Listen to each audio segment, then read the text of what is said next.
8 वर्षांपूर्वी मोदी सरकारनं नोटबंदीचा घेतलेला निर्णय तुम्हाला आठवत असेल। त्या निर्णयानंतर 500 आणि 1000 रुपयांच्या नोटा एका रात्रीत चलनातून बाद झाल्या। पण या नोटा आजही राज्यातल्या जिल्हा मध्यवर्ती बँकांमध्ये पडून आहेत। राज्यातील 8 जिल्हा बँकांच्या तिजोरीत तब्बल 101 कोटी रुपयांच्या जुन्या नोटा धूळ खात पडल्या आहेत। या जुन्या नोटा परत घ्यायला रिझर्व्ह बँकेनं नकार दिला होता। नोटाबंदीनंतर 31 जिल्हा बँकांनी जून 2017 पर्यंत 2270 कोटींच्या नोटा बदलल्या होत्या। मात्र त्यानंतर तांत्रिक कारणांमुळे नोटा स्वीकारण्यास रिझर्व्ह बँकेनं नकार दिला। या बँकांनी या संदर्भात न्यायालयात दाद मागितली होती। जुन्या नोटांचा हा विषय सध्या सुप्रीम कोर्टात आहे, ज्याची सुनावणी एप्रिलमध्ये होणार आहे। कोणत्या जिल्हा सहकारी बँकांकडे किती नोटा आहेत पाहूयात ग्राफिक्सद्वारे।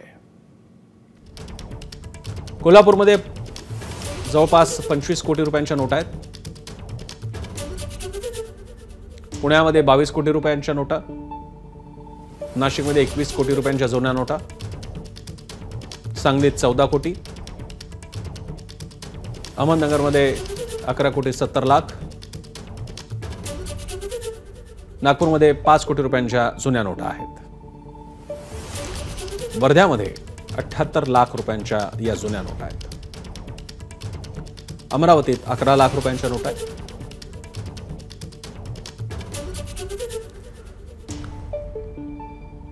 आम्ही कोल्हापूर जिल्हा बँकेच्या सर्व नोटा बदलण्यासाठी दिल्या, मात्र त्यातील 25 कोटीच्या नोटा अद्यापही बदलून दिलेल्या नाहीत। याबाबत आम्ही सुप्रीम कोर्टात दाद मागितली आहे। नियमाप्रमाणे आरबीआयला या नोटा बदलून द्याव्या लागतील, अशी माहिती कोल्हापूर जिल्हा बँकेचे अध्यक्ष हसन मुश्रीफ यांनी दिली आहे। त्या कोल्हापूर जिल्हा मध्यवर्ती बँकेनं सगळ्या नोटा भरल्यानंतर सुद्धा 25 कोटी रुपयाच्या नोटा या शेवटच्या क्षणापर्यंत स्वीकारल्या गेल्या नाहीत।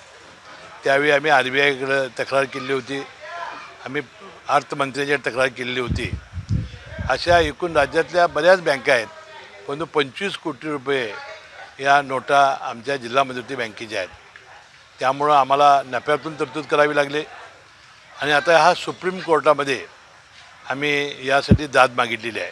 शिल्लक रक्कम होती 8 तारखेची की जी बँकिंग रेग्युलेशन ॲक्टप्रमाणे लिक्विडिटी मेंटेन करावी लागली। त्याच्यासाठी आमच्याकडं जो 29 कोटी शिल्लक होते आणि त्याच्यानंतरच्या काळामध्ये 10, 11, 12, 13 या 4 दिवसामध्ये 319 कोटी कलेक्ट झाले।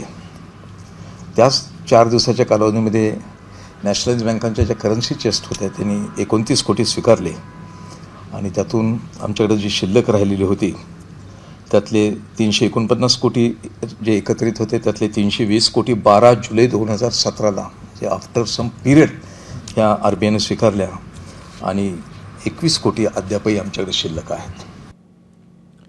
या संदर्भात राज्य बँकेचे अध्यक्ष विद्याधर अनास्कर यांनी काय प्रतिक्रिया दिली आहे आपण पाहूया। त्यामुळे अनेक बँकांनी आता असा निर्णय घेतलेला आहे की याच्यापेक्षा जास्त कॅश मेंटेन करायची, म्हणजे ही माझ्याकडे जरी कॅश असली तरी त्याची किंमत जवळजवळ 0 असल्यामुळं ती हिशोबात धरायची नाही। त्यामुळे सगळ्या बँकांचं एक मोठं नुकसान होतं की 8 वर्ष जे नुकसान झाले, हा जर पैसा त्यांनी गुंतवणूक केली असती गव्हर्नमेंट सिक्युरिटीजमध्ये कुठं, तर त्यांना त्याच्यावर कमीत कमी नाही म्हटलं तरी 5-5.5% रिटर्न्स परतावा मिळाला असता।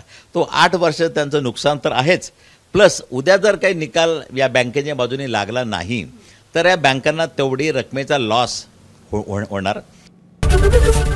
एबीपी माझा, उघडा डोळे बघा नीट।